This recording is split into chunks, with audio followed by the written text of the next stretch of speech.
L'excellence, c'est bien sûr l'excellence du produit, de la matière qu'on utilise, de comment on le fait, mais je pense que pour moi c'est un geste global. C'est pas simplement voilà, un produit bien fait, bien fini, c'est aussi la façon de le faire, c'est aussi comment on se projette à travers ce mot, à travers cette attitude, comment on se projette dans son métier, comment on projette les autres qui vous accompagnent, évidemment ça débouche tout de suite sur la transmission de ce savoir, l'accompagnement des gens avec qui on travaille, parce que c'est une aventure humaine, hein.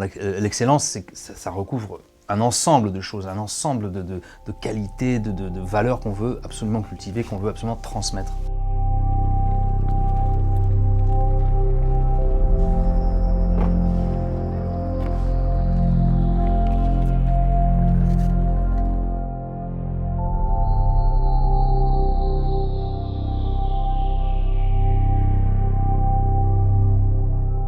La question de la ligne, effectivement, c'est presque un truisme, évidemment. Quand on aime les beaux bateaux, les belles voitures, on aime les lignes, on aime les femmes. Niemeyer disait, moi, mon inspiration depuis 100 ans, c'est les femmes. Et donc, quand on regarde le travail d'Oscar Niemeyer, on comprend. Ces bâtiments curvilignes, comme ça, c'est extraordinaire.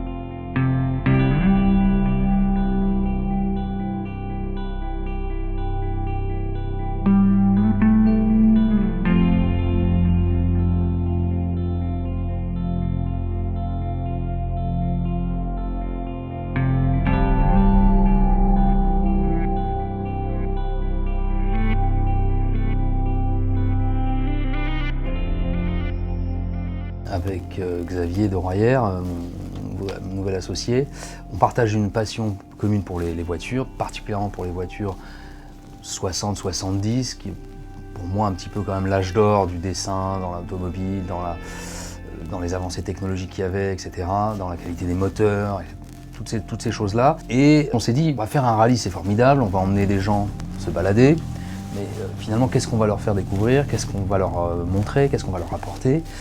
Et puis on s'est dit, nous on est des artisans, ces voitures elles étaient faites par des artisans, et donc on a cherché des artisans exceptionnels en Suisse.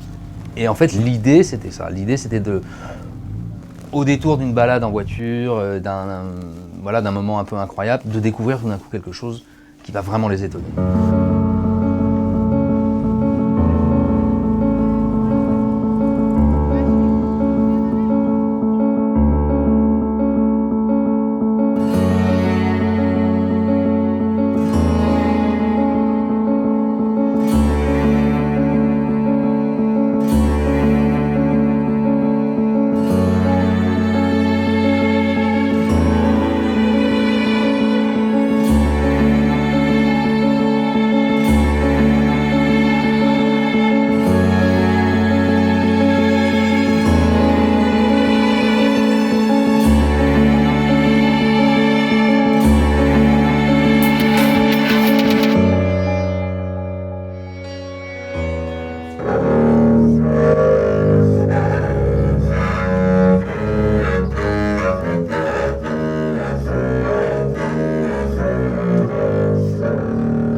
Donc il s'agit d'une contrebasse du XVIIIe, vénitienne.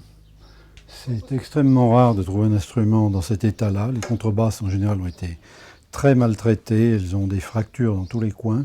Mais c'est un instrument qui a une sonorité tout à fait exceptionnelle et qui est monté donc avec du boyau et de la soie, comme c'était le cas à cette époque.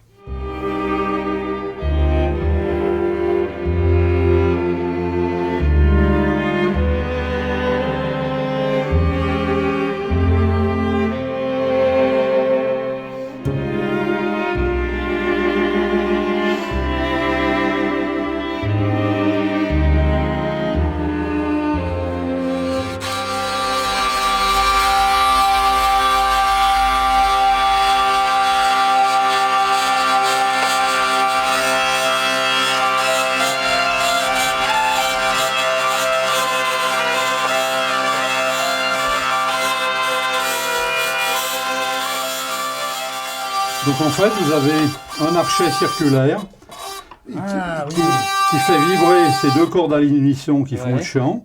Et en fait, vous les raccourcissez avec les clés qui ont des tangentes. Des tangentes.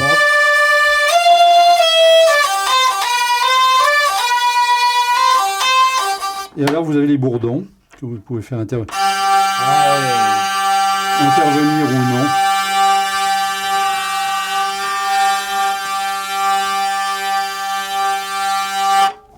Quand on voit un luthier comme ça, et qu'on écoute son discours, qu'on regarde son travail, on se dit ouais, lui il est sur une planète où personne n'est allé. Il est vraiment sur cette planète-là, personne n'y est allé, et il est allé au fond. C'est-à-dire qu'il est allé voir partout. C'est fascinant, c'est complètement émouvant en même temps parce que il est vraiment sur une tête d'épingle. C'est-à-dire qu'il y a peut-être, 1000 personnes qui s'intéressent vraiment à son concept de la gamme, son concept de la recherche. Actuellement, quand vous avez des disques de musique prétendue ancienne ou faites sur instruments d'époque, c'est une escroquerie totale. Ah oui. Si vous voulez, pour les anciens, l'essentiel c'était d'avoir un surlangage dans la musique. Or, un surlangage qui n'a pas les qualités du langage ordinaire, c'est un peu gênant. Maintenant, quand on vous surtitre les chanteurs à l'opéra, c'est qu'il y a un problème. Hein. Alors, justement, dans toute la musique, les anciens disaient qu'il était impossible de faire de la musique sans un texte. Ça ne veut pas dire forcément un texte parlé, compréhensible comme ça, mais il faut qu'il y ait une séquence consonantique. C'est comme si je vous parlais en vous disant ou, a et ou. Vous n'avez aucune chance de comprendre quoi que ce soit. Si je vous dis Bugger comme un Tullover, je vous dis des voyelles, une seule voyelle, mais les consonnes, et vous avez des chances de comprendre. Parce que la consonne est le vecteur du sens. Et non pas seulement le vecteur du sens, c'est la source du rythme. Alors, je fais tous les instruments du quatuor, j'étais en train de le dire à monsieur. Les instruments du quatuor. Il est au-delà du baroque, hein. Oui, il y a le baroque, mais il est même beaucoup plus loin que ça. Donc on se dit, waouh! Moi j'ai un respect énorme pour ces gens-là, parce que c'est une telle intégrité, c'est une telle... il va tellement au fond de la chose, quoi. C'est magnifique, quoi. C'est vraiment magnifique, parce qu'en plus il est sincère. C'est pas un type qui fait ça pour rigoler. C'est incroyable des gens comme ça. C'est incroyable, juste incroyable.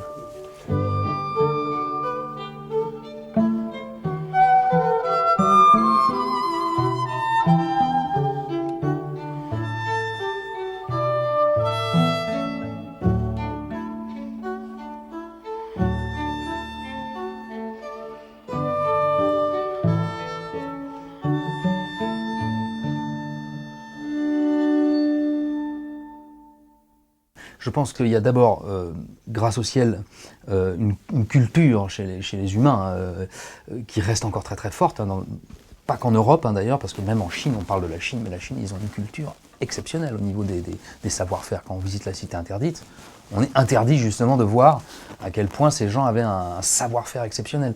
Donc ça, cette culture, elle existe, c'est un espèce d'ADN qui existe encore dans l'homme à peu près partout. Et alors, paradoxalement, le phénomène Internet, le phénomène de cet accès à l'information immédiat, rapide, extrêmement véloce, a plutôt aidé en fait la redécouverte là. Parce que les gens, évidemment, ils sont pas idiots, ils se rendent bien compte que oui, on achète des choses qui sont standardisées, que tout le monde a, que tout le monde peut avoir, même si elles sont chères d'ailleurs. Mais que derrière, il y a autre chose qui existe, qui existait. Et ils se rendent compte qu'il y a encore des gens qui le font.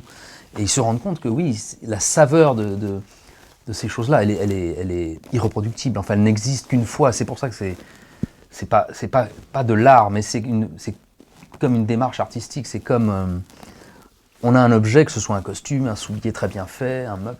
Il y en a qu'un, il est unique, il a été fait pour une personne.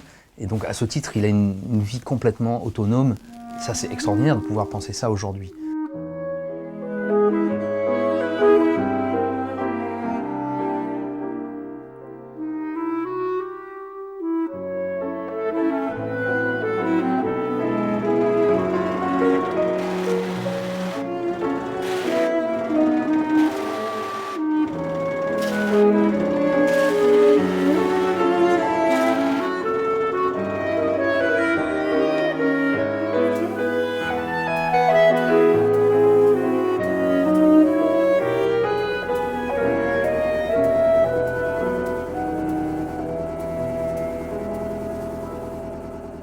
We are since 1920, and we are the only one who produces cuckoo clocks in Switzerland.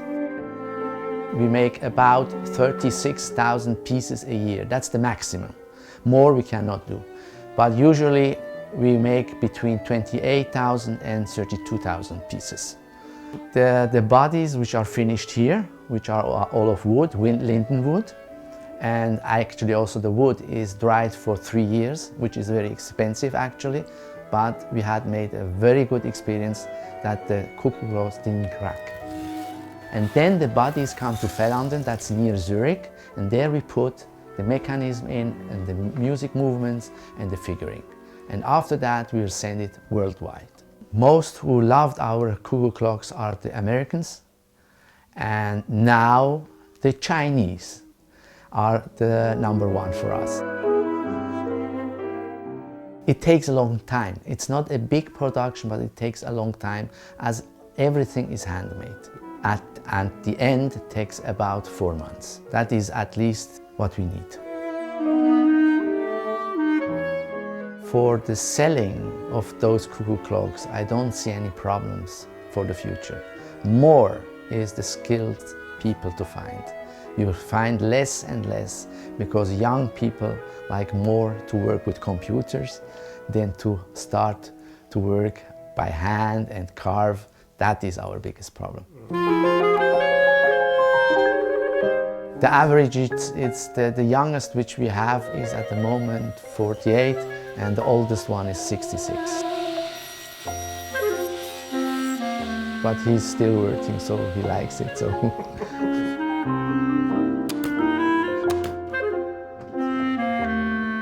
Beaucoup de gamins, et c'est pas tellement le problème des enfants ou des adolescents, c'est les parents en réalité, qui souvent sont eux-mêmes parfois consommateurs de ce genre de produits, amateurs de ce genre de produits, trouvent ça formidable, d'artisan, mais c'est merveilleux, je connais moi-même d'ailleurs un artisan. Bon, mais qui pour leurs enfants préfèrent qu'ils fassent cagne ou matsup.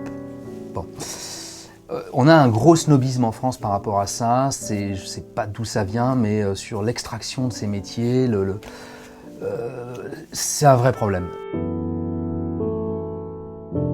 Moi, quand j'ai intégré les Compagnons du Devoir en 78, j'étais un ovni parce que la plupart des jeunes qui intégraient le compagnonnage, comme les écoles techniques, c'était des enfants qui venaient de milieux artisanaux, donc qui connaissaient déjà ce milieu-là, donc qui par une espèce de glissement naturel partaient vers ces métiers-là, comme leur père ou leur oncle ou leur frère. Et puis beaucoup aussi, malheureusement, d'enfants qui étaient en échec scolaire. Bon. Alors ça a quand même beaucoup changé ces 5 dernières années. On a un jeune garçon, il est rentré, il avait fait 2 ans de droit. Et puis il s'est rendu compte que voilà, c'était pas ce qu'il voulait faire, qu'il avait une autre passion. De ce point de vue-là, ça me rend optimiste parce qu'on a affaire à des personnalités qui ont un vrai choix, qui disent voilà, moi, c'est ça que je veux faire. J'ai envie d'aller dans ce métier-là.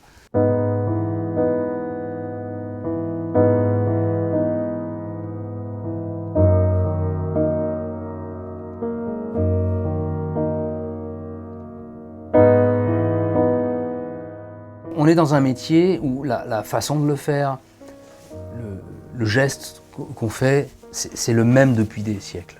Pour faire un soulier, ce sont de multiples opérations, de multiples petites choses, de multiples petits détails, de petites coutures, de petits rabattages, de façons de carder, de brocher, de redresser une trépointe. Donc tout ça, en fait, on a la chance de pouvoir le montrer au quotidien de façon quasiment à flot continu, pour ainsi dire. Je passe dans l'atelier, j'y passe quand même beaucoup de temps pour voir les gars, moi-même faire des trucs, etc. Bon. Et comme j'ai l'œil un peu partout, je suis assez observateur. Je vois tout de suite, si je vois qu'Antoine il le fait comme ça, je dis ah ouais, peut-être tu pourrais le faire comme ci ou comme ça. Hein, voilà. Quand on parle de transmission, on n'est pas du tout dans l'idée d'un cours magistral. On verra comment on va lui faire ses initiales. Je ne sais pas comment on va pouvoir faire ça. Des initiales. Bah, une frappe, ça sera. C'est pas très joli. C'est pas très classe. Je me demande si on pourrait pas essayer de lui faire avec des toutes petites. Je crois qu'on peut en trouver des toutes petites chevilles en laiton. Ah, d'accord. Peut-être ça peut être pas mal. On fera un essai de voir quelle calligraphie on peut faire. Sans la transmission, c'est la mort. Enfin, c'est un vieux sage après il disait quand un vieux sage meurt, c'est une bibliothèque qui brûle. C'est la même chose. C'est-à-dire que on est dans des métiers où la transmission se fait par le geste, par montrer quelque chose, et c'est des choses impalpables, très difficiles à conserver. Bon. Donc, nécessairement, il faut avoir cette attitude-là dans l'ensemble de son action, dans l'ensemble de ce qu'on fait pour les produits, pour la matière et pour les gens avec qui on travaille aussi. C'est essentiel.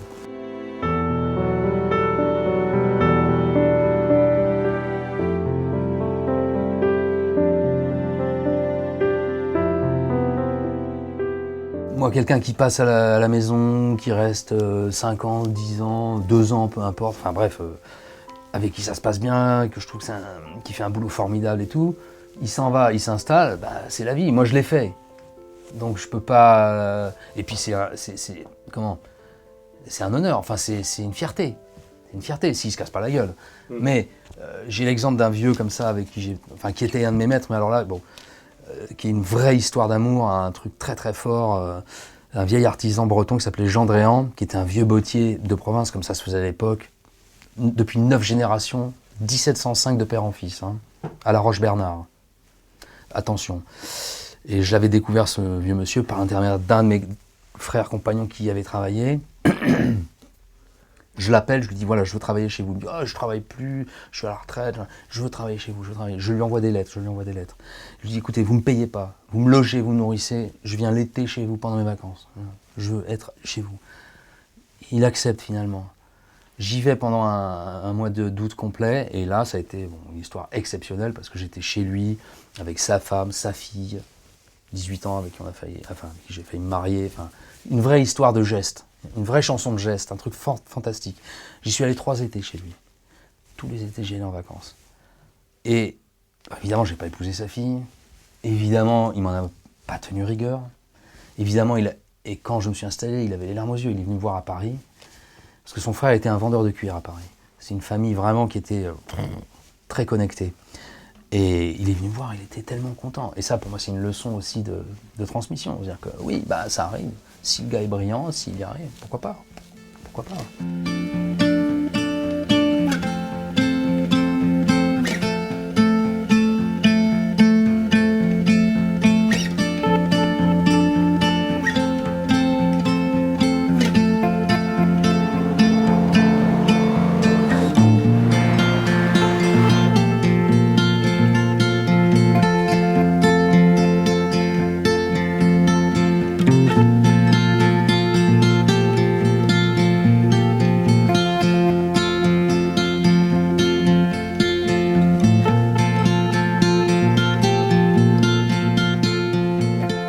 Dans un endroit et on se demande si d'abord on est dans l'atelier d'un mécanicien ou dans un garage, parce que étalé sur la table il y a des outils, des clés à molette, des marteaux, des vis, des clous. Et puis on s'approche, puis on voit quand même que c'est assez propre, et puis tout d'un coup on se rend compte que c'est du chocolat. C'est 2 sœurs italiennes. Elles étaient chocolatières, elles faisaient des gâteaux, des pâtisseries, une famille de pâtissiers. Et puis un peu par hasard, on leur a demandé quelque chose un jour un peu particulier. Elles l'ont fait, elles se sont dit mais ça c'est une super idée. Et elles se sont mis à mouler avec les silicones qu'il y a aujourd'hui des tas d'objets.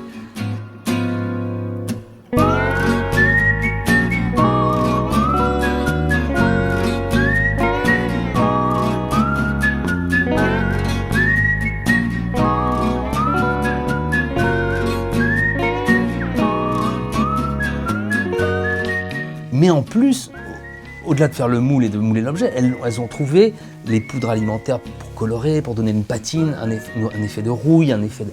C'est incroyable, c'est très très drôle. Et alors elles ont en plus elles sont italiennes et une faconde, une façon d'en parler, elles s'amusent mais comme des folles. This shop was a traditional pastry till 2004. Then I and my sister decided to produce only chocolate because it's much more funny for us. It's possible to make many things, and sometimes customers ask me for special products. They give me their products and I try, but most of times they are perfect. Yes.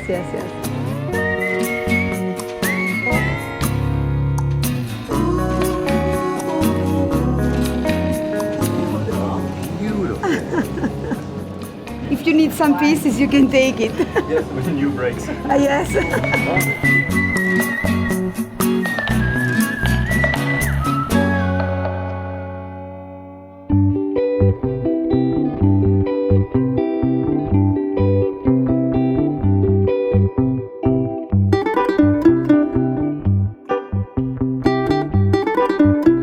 Un moment moment quand même assez marrant, enfin plusieurs. Un moment marrant bon, c'était d'être dans une Mercedes, une 300 SL Gullwing, avec Yasmine Lebon à côté de moi, pendant une matinée. Ça déjà, esthétiquement, c'est un espèce de... C'est vraiment une femme sublime, absolument charmante, adorable, dans une voiture incroyable et dans un paysage absolument dingue, quoi. En plus, le trajet qu'on a fait avec Yasmine, on s'est retrouvé vraiment très très haut dans un espèce de chalet hôtel perché comme un nid d'aigle, un véritable décor de Shining, un truc terrible avec un temps très inquiétant. Ça, c'était assez fort. Le lac majeur à Stresa, alors ça, parce que là, on est dans un autre monde, hein. Là, on arrive, on est dans un film de Visconti. On croirait voir apparaître Delon avec des petites moustaches quand il avait 25 ans au détour d'un... C'est incroyable, vraiment incroyable. Et puis plein d'autres avec des gens, des moments passés. J'ai pris un coup de soleil dans une Ferrari Daytona, c'est hyper chic de dire ça, dans une Ferrari California avec Brandon Wang, un type incroyable et qui s'est aperçu à la fin, il m'a dit « Ah mais, you don't have a cap !» J'avais pas de casquette, il faisait un soleil de plomb, j'étais comme un homard. Ça, voilà, des trucs assez marrants, quoi. Les Rothschild ont toujours été des très grands mécènes, des très grands collectionneurs. Le père était un immense collectionneur d'art. À Prégny, au château, ils ont une collection de tableaux, de sculptures, enfin c'est phénoménal.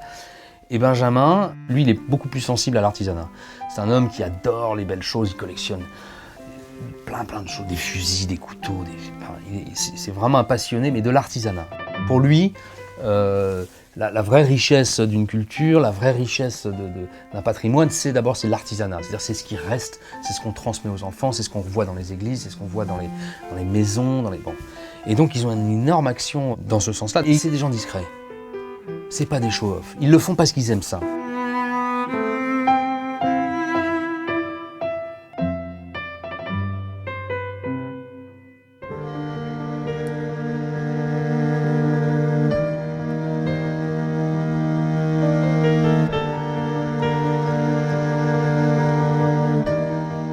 Est-ce que vous pensez encore que le travail mesure reste l'ADN de la maison et que surtout reste le laboratoire de recherche dont sera extrapolée la majorité, si ce n'est la totalité des modèles? Oui, c'est une des préoccupations que j'ai mis au cœur du processus de l'expansion de notre maison.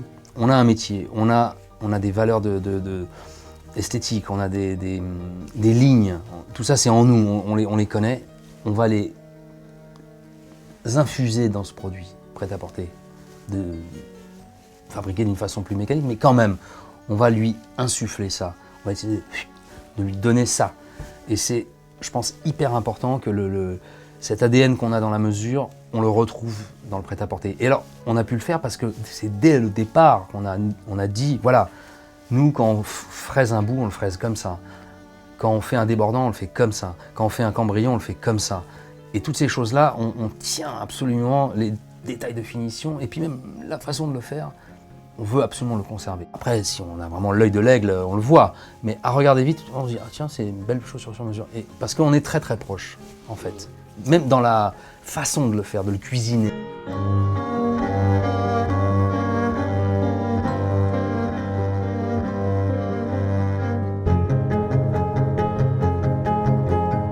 On a appris aux monteurs à le faire, parce que c'est aussi ça, c'est une question d'apprentissage. Hein. Y a plein de gens qui disent « Ah, c'est pas possible, on peut pas le faire, on peut le faire. » Bon, si, on peut le faire. Il suffit de chercher. Et pourquoi se compliquer la vie? Parce que quand c'est simple, c'est terriblement ennuyeux.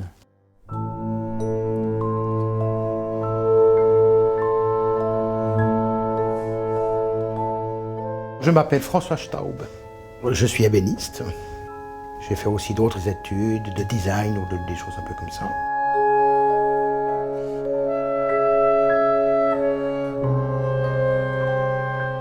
J'avais cette idée, ce rêve de faire cette pièce depuis déjà fort longtemps. Disons déjà même depuis que je me suis mis à mon compte à 22 ans finalement. C'est un ébéniste suisse mais qui est renommé mondialement, hein, qui fait des décorations, des boiseries, mais des choses complètement incroyables. Il nous a présenté à l'occasion du Run un cabinet de curiosité qui est donc un endroit où on peut ranger des choses, des petits tiroirs, mais c'est hallucinant parce que c'est un palais vénitien. complètement en dentelle de boiserie, c'est avec des petites lumières, des petites portes secrètes, des petits tiroirs qui s'ouvrent, qu'on découvre sous un escalier en colimaçon qui monte.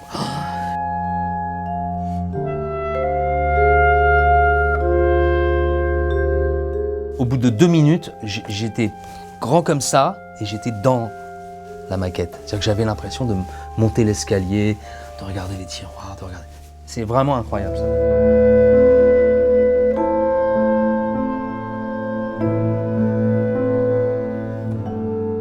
Je suis fasciné par la ville de Venise, qui est une ville qui est mystérieuse, qui est magnifique. Et j'avais envie de faire une pièce sur Venise, avec ce côté sombre, ce côté lumineux aussi, etc. On tourne la pièce avec une manipulation et après on tombe sur une face sombre de soi-même qui est gardée.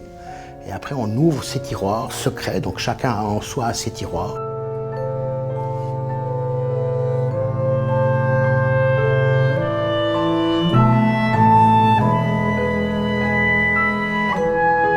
« 7000 heures de travail ont été nécessaires pour faire cette pièce. Je crois que notre œuvre, c'est notre vie. Je crois que c'est plutôt une idée de faire quelque chose qui est un peu en dehors du temps, qui sort du temps. C'est-à-dire qu'en fait, on a mis le temps qu'il fallait pour faire la pièce. On ne s'est pas occupé du temps. Maintenant, on est tous pris par le temps. Il faut réagir, il faut être rapide, il faut être performant. Et tout. On a été performant, d'accord, mais on a toujours cherché à être le plus précis possible, à rechercher une perfection. Et puis, en fait, après, ça prenait le temps qu'il fallait.